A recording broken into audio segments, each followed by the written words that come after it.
राधे राधे, जय श्री कृष्ण। हरतालिका तीज की हार्दिक शुभकामना। माता रानी की कृपा आप सबके ऊपर बनी रहे।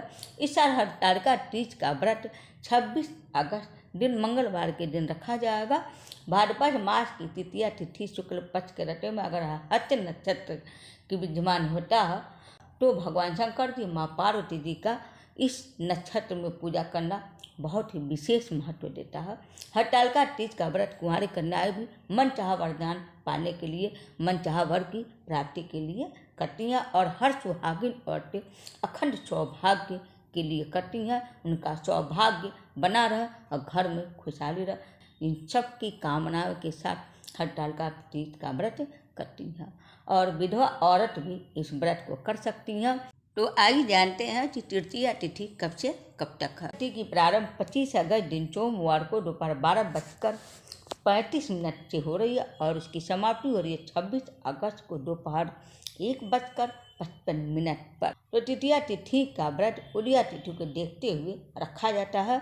तो उदया तिथि के हिसाब से तीज का व्रत इस साल 26 अगस्त दिन मंगलवार को करेंगे और उस दिन और भी बहुत सारे शुभ संयोग का निर्माण हो रहा है। इस दिन चंद्रमा मंगल के साथ कन्या में होंगे, जिससे महालक्ष्मी राजयोग बन रहा।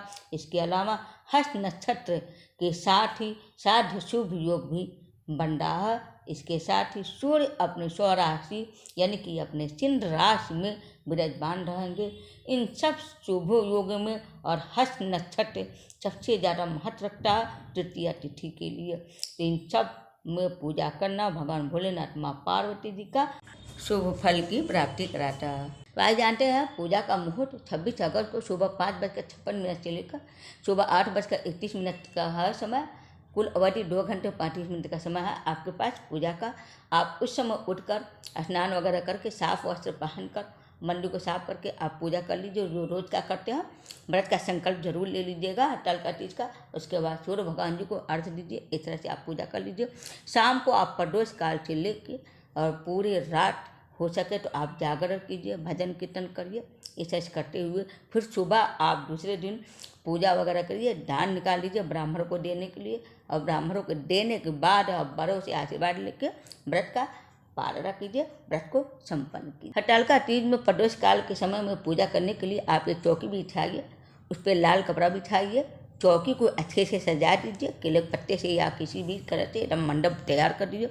उसमें शंकर पार्वती जी गणेश जी की प्रतिमा मिट्टी से या तो आप बालू से या तो आप प्रतिमा ही कोई जो है आपके पास वही रख के स्थापित करके आप पूजा कर लीजिए।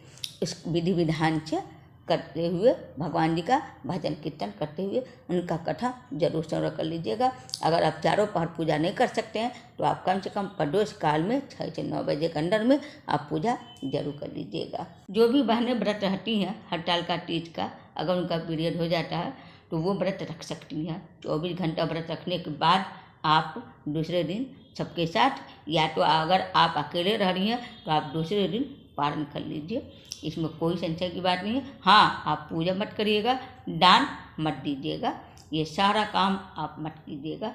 और अगर पति हैं आपके साथ तो उनसे आप पारण का खाना बनवा लीजिएगा और वही आप खा लीजिएगा, आप खुद मत बनाइएगा।